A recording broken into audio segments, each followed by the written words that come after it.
میکنه طرف. این که میگه من این مسیر رو باید برم، چند سال برم بدوم، خب در نتیجه میرم میگم چی؟ میرم تو این زمین این کار دنبال میکنم که ارزش افزوده پیدا کنه، نه اینکه برم تو سنگلاخ این کارو بکنم.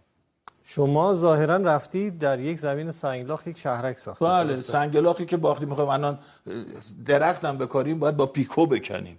من فیلمش هم دارم، هم بریم فیلمو ببینیم بعد برگردیم ادامه گفتگو.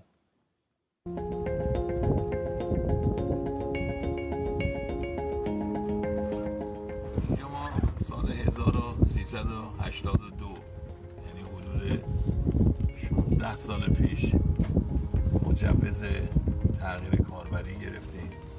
یک بیابون بود که از سنگلاخ شاید بیش از 2-3 هزار کامیون سنگایی که به اندازه یه پیکان باشه ما از روی این زمین اینجا جمع کردیم. سنگای ریزم وجود داشته. به لحاظ اینکه کشاورزان در گذشته در اینجا کار میکردن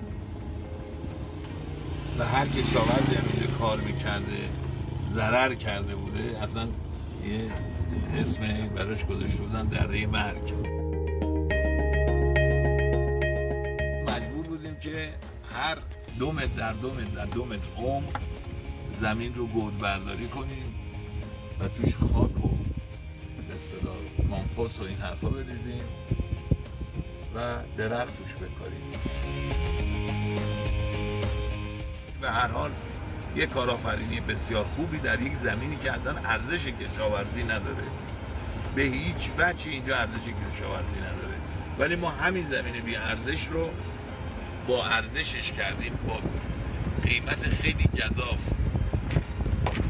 و فقط تنها چیزی که به ما میتونسته کمک بکنه همین بوده که ما بتونیم یه چیزی توش بسازیم، در هر 5000 مترش یک ساختمانی توش بسازیم، شاید مثلا 200 متر 300 متر 100 متر مثلا یه بنایی داشته باشیم و اون باعث بشه که ما اون هزینه ای رو که کردیم بتونیم از این طریق به دست بیاریم. یعنی یه زمین کاملا بی ارزش رو ما دارای ارزش کردیم با همین روشی که الان هست.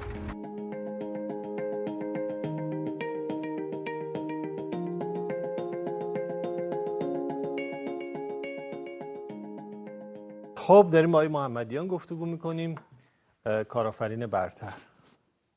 رسیدیم به زمینه سنگلاخ.